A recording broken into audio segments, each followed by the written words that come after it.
लोकतंत्र का मंदिर संसद है। यह वह स्थल है जहां जन जन की भावनाएं,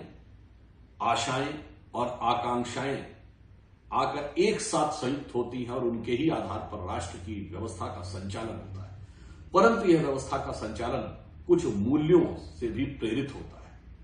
और वह मूल्य उन महापुरुषों के जीवन से मिलते हैं जिन्होंने समय समय पर इस राष्ट्र के लिए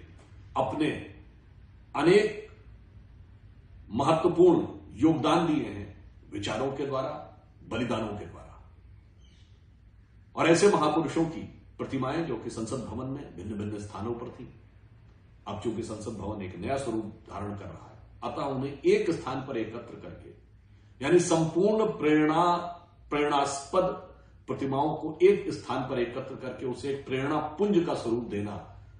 यह प्रेरणा स्थल के रूप में मुझे लगता है लोकसभा सचिवालय के द्वारा एक बहुत सराहनीय कार्य हुआ है। लोकतंत्र का मंदिर संसद है। यह वह स्थल है जहां जन जन की भावनाएं,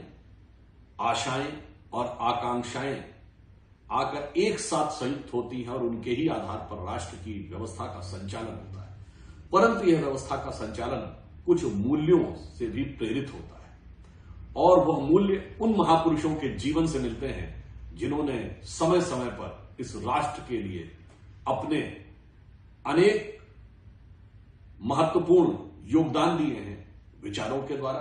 बलिदानों के द्वारा। और ऐसे महापुरुषों की प्रतिमाएं जो कि संसद भवन में भिन्न भिन्न स्थानों पर थी, अब चूंकि संसद भवन एक नया स्वरूप धारण कर रहा है, अतः उन्हें एक स्थान पर एकत्र करके, यानी संपूर्ण प्रेरणास्पद प्रतिमाओं को एक स्थान पर एकत्र करके उसे एक प्रेरणा पुंज का स्वरूप देना, यह प्रेरणा स्थल के रूप में मुझे लगता है लोकसभा सचिवालय के द्वारा एक बहुत सराहनीय कार्य हुआ है।